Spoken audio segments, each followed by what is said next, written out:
প্রতিবাদ এবং সংগ্রাম চলে আসছে। ধন্যবাদ সিদ্দিক ভাই এবং ধন্যবাদ মহানগর আওয়ামী লীগ, ধন্যবাদ স্টেট আওয়ামী লীগ, আপনারা যেভাবে কষ্ট করে আসছেন। আমি দুটো কথা বলবো।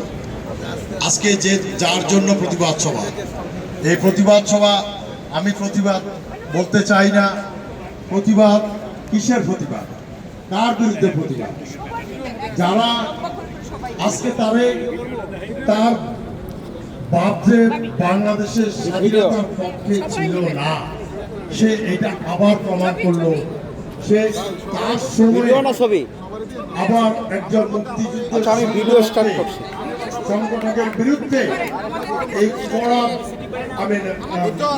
বিচারের রায় ঘোষণা করে বাংলাদেশের মাটিকে কলঙ্কিত করেছে। আপনারা যারা উল্লাস করছেন বাংলাদেশের বিরুদ্ধে, আমাদের অনেকে বলেছে আমরা প্রতিশোধ দিব, আমরা নেব না। বাংলাদেশের জনগণ তোমাদেরকে ক্ষমতা থেকে তথা বাংলাদেশ থেকে নিক্ষেপ করবে, সেই দিনের অপেক্ষায় আছি আমরা, ইনশাআল্লাহ। আরেকটা কথা বলে আমি আমার বক্তব্য শেষ করব।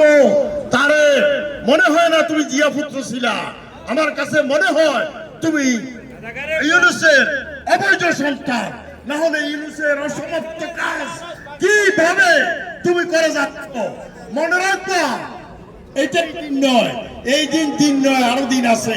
ইনশাআল্লাহ আমরা ফুলে বাঁশ দিয়ে তোমাদেরকে দাঁড়, ইনশাআল্লাহ। জয় বাংলা, জয় বঙ্গবন্ধু।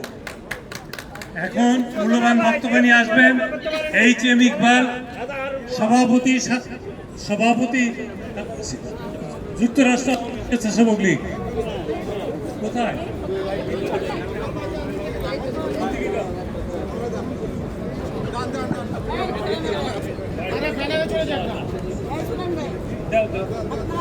বিসমিল্লাহির রহমানির রহিম।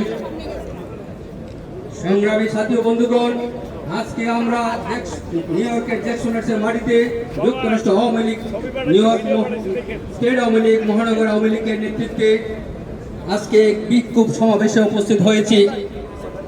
আজকে বাংলাদেশে জঙ্গি রাষ্ট্র দ্বারা আক্রান্ত বাংলাদেশে গত 12 ফেব্রুয়ারিতে এক ম্যানেজ নির্বাচনের মাধ্যমে জঙ্গিদেরকে সংসদে যাওয়ার সুযোগ করে দিয়েছে। সংগ্রামী সাথী ও বন্ধুগণ, সেই জঙ্গি সংসদ আজ বিচারহীন আকারে একটি সংস্কৃতি চালু করেছে। আপনারা হুঁশিয়ার করে তাদেরকে বলতে চাই, অনেকে বলতে চায় বাংলাদেশে আওয়ামী লীগ আবার ফিরবে। আমি সেই কথা বলতে চাই না। বাংলাদেশে আওয়ামী লীগ তো আছেই। বাংলাদেশে 18 কোটি মানুষের দায়িত্ব নেবে আওয়ামী লীগ আবার, এবং সেটা জননেত্রী শেখ হাসিনার নেতৃত্বেই নেবে। সেই দিনের অপেক্ষায় আমরা রাজপথে আছি, রাজপথে থাকবো। জননেত্রী শেখ হাসিনা যতদিন পর্যন্ত বাংলার মাটিতে ফিরে গিয়ে 18 কোটি মানুষের দায়িত্ব না নেবে, ততদিন পর্যন্ত আমরা রাজপথের আন্দোলন চালিয়ে যাবে। সেই দিনের অপেক্ষায় ব্যক্ত করে আমি আমার বক্তব্য শেষ করছি। জয় বাংলা, জয় বঙ্গবন্ধু। ধন্যবাদ ইকবাল। একটু মূল্যবান বক্তব্য নিয়ে আসবেন